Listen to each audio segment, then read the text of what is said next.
চৰকাৰী কৰ্মচাৰীসকলৰ বাবে জনাব বিচাৰিছোঁ এটা বৃহৎ সুখবৰ। 2027 মে'ৰ পূৰ্বে অষ্টম দৰমহা আয়োগ জনালে সংসদত। অষ্টম দৰমহা আয়োগৰ সময়সীমাক লৈ সংসদত চৰকাৰে দিলে স্পষ্টীকৰণ। 27 মে'ৰ পূৰ্বে আহিব ৰিপৰ্ট। লোকসভা আৰু ৰাজ্যসভা দুয়োখন সদনতে সংসদসকলে এই প্ৰশ্নৰ উত্তৰ প্ৰদান কৰিছে যে 27 মে'ৰ পূৰ্বেই ৰিপৰ্ট আহিব পাৰে। লোকসভা আৰু ৰাজ্যসভা দুয়োখন সদনতে সাংসদসকলে সোধা প্ৰশ্নৰ উত্তৰত বিত্ত ৰাজ্যিক মন্ত্ৰী পংকজ চৌধুৰীয়ে পৰিস্থিতি স্পষ্ট কৰে। অষ্টম দৰমহা আয়োগ 25 চনৰ 3 নৱেম্বৰত গঠন কৰা হৈছিল। চৰকাৰৰ মতে আয়োগক নিজৰ পৰামৰ্শ দাখিলৰ বাবে 18 মাহৰ সময়সীমা দিয়া হৈছে। এই হিচাপত প্ৰতিবেদন দাখিল কৰাৰ অন্তিম সময়সীমা 27 চনৰ মে' মাহত অন্ত পৰে। চৰকাৰক যেতিয়া সোধা হৈছিল আয়োগে মে'ৰ 2027 পূৰ্বে প্ৰতিবেদন দাখিল কৰিবনে নাই, তেতিয়া মন্ত্ৰীগৰাকীয়ে কোনো নিৰ্দিষ্ট তাৰিখ নিশ্চিত নকৰি কেৱল 18 মাহৰ সময়সীমাৰ কথাকে পুনৰ উল্লেখ কৰে। অৱশ্যে মূল প্ৰস্তাৱ অনুসৰি আয়োগে কোনো বিষয়ত পৰামৰ্শ আগতীয়াকৈ চূড়ান্ত কৰিলে চৰকাৰৰ ওচৰত অন্তৱৰ্তীকালীন প্ৰতিবেদন দাখিল কৰিব পাৰে। কিমানজন চৰকাৰী কৰ্মচাৰী পেঞ্চনাৰ লাভান্বিত হ'ব? সংসদত চৰকাৰে ইয়াৰো তথ্য প্ৰদান কৰিছে। নতুন আয়োগৰ পৰামৰ্শৰ প্ৰত্যক্ষ প্ৰভাৱ প্ৰায় 70 লাখ লোকৰ ওপৰত পৰিব। চৰকাৰী তথ্য অনুসৰি 26 চনৰ 1 মাৰ্চলৈকে চৰকাৰৰ অধীনত প্ৰায় 35,77,000 অসামৰিক কৰ্মচাৰী আছিল।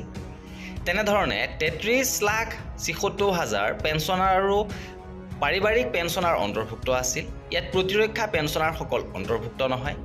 আয়োগৰ কাৰ্যক্ষেত্ৰৰ ভিতৰত দৰমহা সংশোধন, ভাত্তা, পেঞ্চন, পাৰিবাৰিক পেঞ্চন আৰু সেৱাৰ চৰ্তৰ সৈতে জড়িত সকলো গুৰুত্বপূৰ্ণ বিষয় অন্তৰ্ভুক্ত কৰা হৈছে।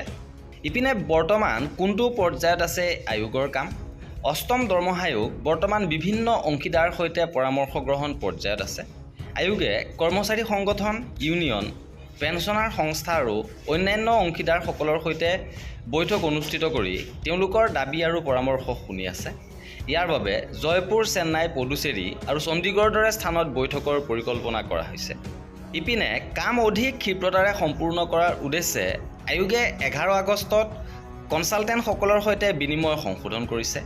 এতিয়া HR, legal research, IT, data analysis আৰু ডাটা ভিজুৱেলাইজেশ্যনৰ ক্ষেত্ৰত ছিনিয়ৰ কনচালটেণ্ট আৰু যুৱ পেছাদাৰীসকলক অন্তৰ্ভুক্ত কৰা হৈছে।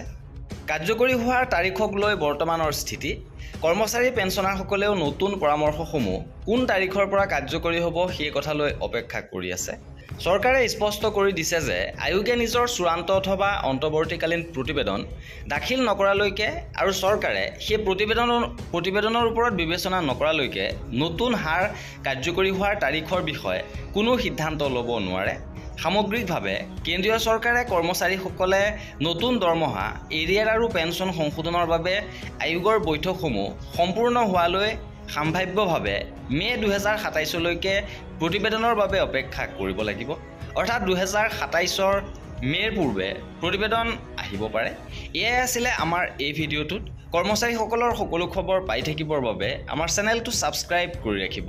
ভিডিঅ'টো শেষৰলৈকে চোৱাৰ বাবে বহুত ধন্যবাদ।